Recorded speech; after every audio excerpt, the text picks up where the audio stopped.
Uzun zamandır bir oyun hakkında bu kadar karışık hissetmemiştim. First Light resmen cebinde harika şeyler saklayan fakat vermemek için ayak direyen çocuklara benziyor. Yahu sevdim biraz daha ver diyorsun, olmaz diyor. Önce saatlerce seni tekrar eden sekanslarla uğraştıracağım, sonra istediğini koklatacağım. Harika bir yapım olmanın ucundan dönmüş, tempo konusunda büyük sıkıntı yaşayan bir oyun var resmen elimizde. Fakat öyle şeyler sunarak gönlümü almayı başardı ki kötü bir oyun asla diyemem. Tek sorun alınan kararlar ve formüldeki dengesizlik. Baştan söylemem lazım, açık ara gördüğüm en iyi girişle karşılaştım. Ağzım açık oynadım resmen onun ilk yarım saatini. O yaşattığı gerilimi, bir anda MI6 görevinin ortasında kalan, konu ile tamamen alakasız bir askerin şaşkınlık ve kararsızlığını harika yansıtmışlar. Hele şu kaçış sahneleri ve sonrasındaki patlatmayı falan görünce lan dedim ben ne oynuyorum böyle. Bu oyun harika olmuş. Her şey o kadar iyi başladı ki tamam ya dedim işte gerçek bir Bond oyunu geldi sonunda. Asla hakkını yiyemem o yüzden. Gerçekten çok keyifli saatler yaşadım bu sekanslarda. Bizdeki yeteneğin fark edilip teşkilata davet edilmemiz ve eğitim üstünkörü geçiştirilen şeyler olmamış. Özellikle eğitimdeki gelişmemizin ve ekiple yavaştan kurulan bağın bize bu şekilde aktarılması daha da adapte ediyor oyuncuyu. Kuralları öğreniyoruz, disiplin kazanıyoruz, hatta başta sevilmeyen çocukken ekibin bir parçası olup dost olmaya başlıyoruz. Bu gerçekten bir ajan gibi hissetmemiz için gerekli sekanslardı. Ve gram sıkılmadan hadi bitsin artık göreve gitmek istiyorum demeden oynadığım nadir ısınma turlarındandı. Sarışınla birebir kavgamızdan sonra tamam dedim ajan statüsüne eriştim artık aksiyon başlayacak belli. Klişe olsa bile adamların her şeyi ince ince işleyip hikayeyi bize olabildiğince iyi sunmak için çabaladığının kanıtı bu ayrıntılar. Hiç IO Interactive'den görmeye alışık olmadığımız şeyler bunlar ve gerçekten şaşırttı beni.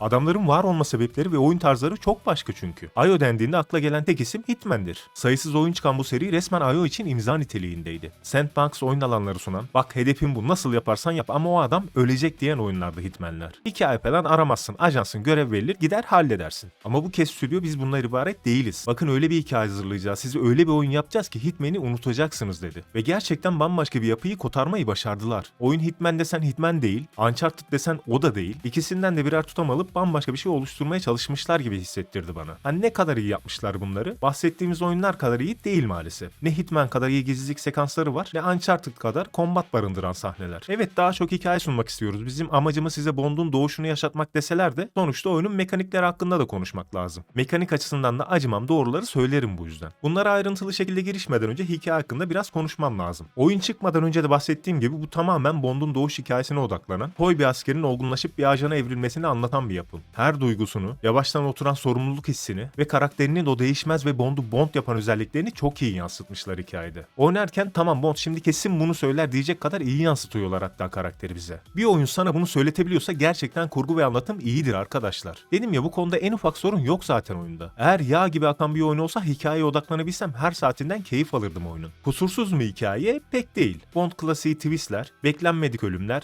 veya korkunç sonuçlar doğuracak sıkıntılar yine var. Olmasa zaten Bond olmazdı. Klişelere alışığız tabi. Bunun çok ötesinde bir hikaye beklentim zaten yoktu. Fakat en azından Bond kadar tanıyıp karakterini öğrenmek isteyeceğim gerçek bir kötü isterdim oyunda. Hikaye o konuda biraz zayıf geldi maalesef. Hani neden önemli bu benim için? Çünkü bittiğinde o senin sonunda alt ettiğim hissini tadamadım oyunda. Hani oyunu bitirmeye yaklaşırsın, hissettiğin hırs tavan yapmıştır, intikam vaktidir ve keyif alarak o son yumrukları atarsın oyunda. First Light'ta o his yok. Bittiğinde gerçekten başarılı oldum, sonunda hallettimden ziyade bir görev daha bitti. Sırada ne var acaba dedim resmen. Hoş geri bildirim ve satış rakamlarından sonra çoktan devam oyunu için ışık yakmışlardır. Bu arada atmosfer yaratmayı çok iyi biliyor bu adamlar. Bir kez daha anladım bunu. En çok özendikleri konulardan biri de bu. Bariz ortada yani. Özellikle malikane ve klapta gezmekten bayağı keyif almıştım. Ha görev bu mu? Tamam hallederiz. Ama biraz dolaşayım, ortamın havasını içime çekeyim derken buldum kendimi. Oldukça detaylı ve yaşayan bir atmosfer olduğunu hissettiriyordu bu mekanlar. Hikayeyi de sağlamlaştıran unsurlardan biri bu zaten. Ortam ne kadar etkileyiciyse, seni ne kadar içine çekerse hikayeden de o kadar zor koparsın. Ama hepimizin tahmin ettiği gibi hikayeden ziyade akılda kalan kısımlar temponun zirve yaptığı aksiyon sekansları olacak. Yıllar sonra lan oyunun hikayesindeki şu twist'i hatırlıyor musun diyen çıkmayacak.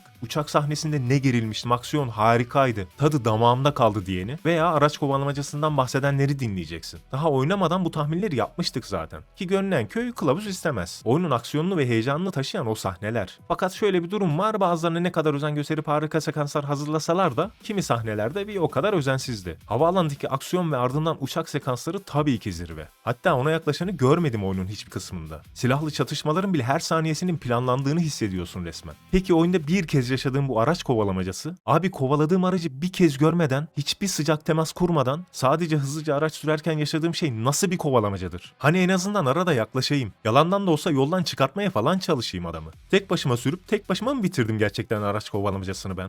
Bond'u Bond yapan imza aksiyonlardan bazılarını böyle özensiz görmek üzdü açıkçası beni, yalan yok. Hele ki hani biz Bond'uz. Akıl almaz derecede teknolojilere sahip bilgisayarlarımız bile var. Neden bir kez olsun gadgetlarla desteklenmiş Aston Martin'e binemiyorum? Resmen gösterip elletmem diyor oyun bize. Oyunun neredeyse tamamı ufak oyuncaklarla geçiyor. Ama gerçek Bond oyuncağından mahrum kalıyorum. Bunu görünce sizin yapacağınız oyunu sikeyim dedim. Güzel ve beklediğim şeylerden oyun beni mahrum bıraktığında biraz sinirleniyorum, evet. God of War'ın 2018'de çıkan oyununda kaos bıçaklarını görüp hiç kullanamadığını düşün. Bu o kadar saçma ve sinir bozucu işte. Peki bu oyunun olayı ne? First Light araba beğendiğim kombatın serpiştirildiği ajan temasına uyum sağlayan bir gizlilik oyunu esasında. Evet, bir hikaye ve macera anlatıyor, doğru. Ama oynanış kısmının geneli gizlilik üzerine kurulu. Ve bunun büyük çoğunluğunda oldukça parlatılan blöf ve taklitle halletmeni istiyor oyun. Özellikle kalabalık mekanlarda görevin belirlediği hedefe ilerlerken, kardeş ben aslında geçen gün göreve başlayan yeni temizlikçiyim minimalinde kandırmacalarla ilerliyorsun. Ya da ortam biraz sakinse gadgetları kullanarak düşmanları oyalayıp veya etkisiz hale getirip atlatıyorsun. Oyunun büyük bir kısmında kullanacağın iki taktik tam anlamıyla bu.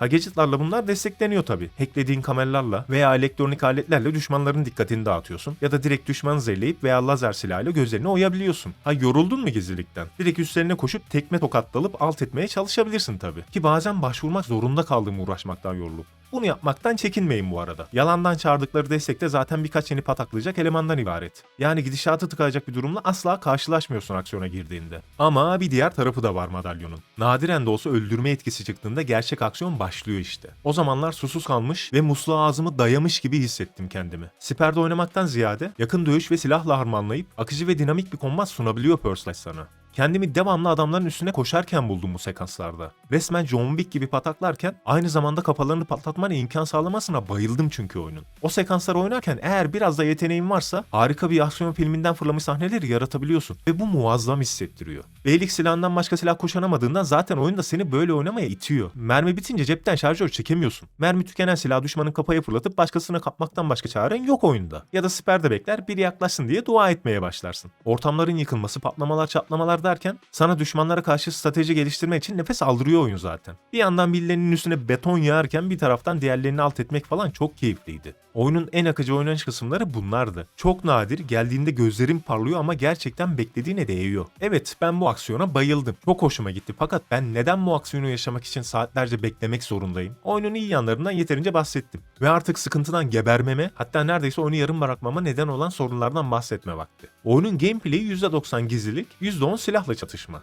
Peki oyunun iyi yaptığı şey ne? Silahlı çatışmalar. Evet, ne iyi yapıyorsa ondan bizi mahrum bırakmış durumda oyun. Tadında olmasını isterdim. Tempo yavaşlayıp sıkılmaya başladığım anda aksiyon tavan yapıyor ve eğlence hiç kesilmiyor demek isterdim. Ama maalesef kesiliyor. Öyle sağda solda firma yalakası YouTuber'ların söylediği gibi istediğin zaman oyunu silahlı aksiyona kaydıramıyorsun. Oyun sana nasıl oyna diyorsa o sekansta oyunun istediği gibi ilerlemek zorundasın. Canım sıkıldı, biraz adamları pataklayayım sonra silahı izini çıkar diye bir durum yok arkadaşlar. Oyun nerede silah kullanmana karar verdiyse sadece o durumlarda kullanıyorsun. Ve bu çok az oyunun geneline bakınca. Elinde olan tek şey ipuçlarına bakarak söyleyeceğin yalanı keşfetmek veya bir şeyler ekleyerek gizlilik kullanmak. Ama eğlenceli değil lan bu gizlilik sekansları. Ne yaratıcılığını kullanacağın kadar iyi tasarlanmış oyun alanları var, ne de buna gerek duyacağın kadar beyni çalışan düşmanlar. Bana gelip kimse bu Hitman değil abi, o kadar iyi olmaması normal demesin. Kardeşim, bundan çok daha kısa süren Hitman oyunları oynadım. Sen bu kadar uzun bir oyunun gameplay'ini gizliliği dayıyorsan keyif vermesi lazım o sekansların bana. Özellikle web binasına girdiğimizde artık nefes alamaz duruma geldim. Papa ekliyorum, ilerliyorum, anahtar alıyorum, yine ilerliyorum. Birkaç beyinsiz NPC ile uğraşıyorum, biraz daha ilerliyorum. 2 saat boyunca bomboş tekrara bağlayan sekansı neden mi yaptım? Oyunda 10 dakikalık bir hikaye ilerlemesi için. Ve bunu birkaç görevde daha yaşadığını düşün. Bazen artık hikayede neredeydik?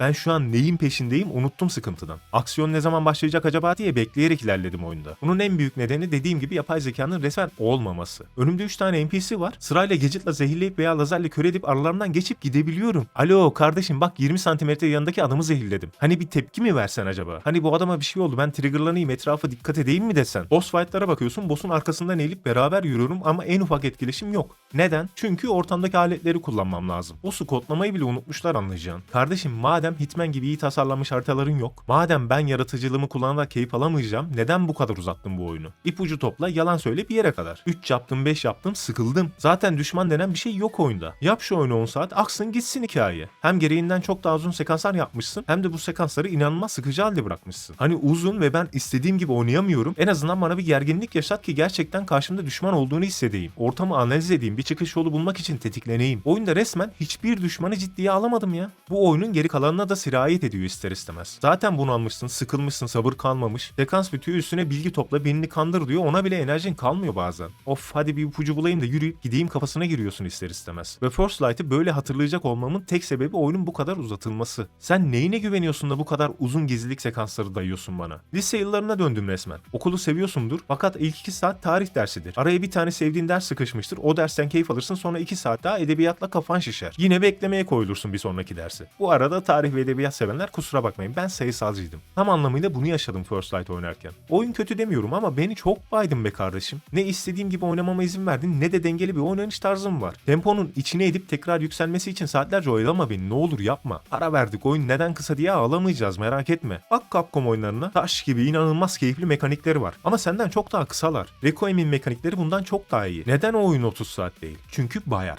Sen 20 saat sıkılmadan oynayacak şeyler sunmuyorsun bana. Keşke olsa ve keyifle her saniye eğlenseydim. Neyse, umarım serinin devamında 8-10 saatlik daha rafine bir oyun halinde piyasaya çıkartırlar. Ve hikayeden kopmadan veya oyuna sövmeden keyifle oynayabilirim. Ve lütfen o Aston Martin'i artık kullanmama izin verin. Neyse, sakinim, tamam, sorun yok. Görüşürüz arkadaşlar. Kendinize iyi bakın. Hoşçakalın.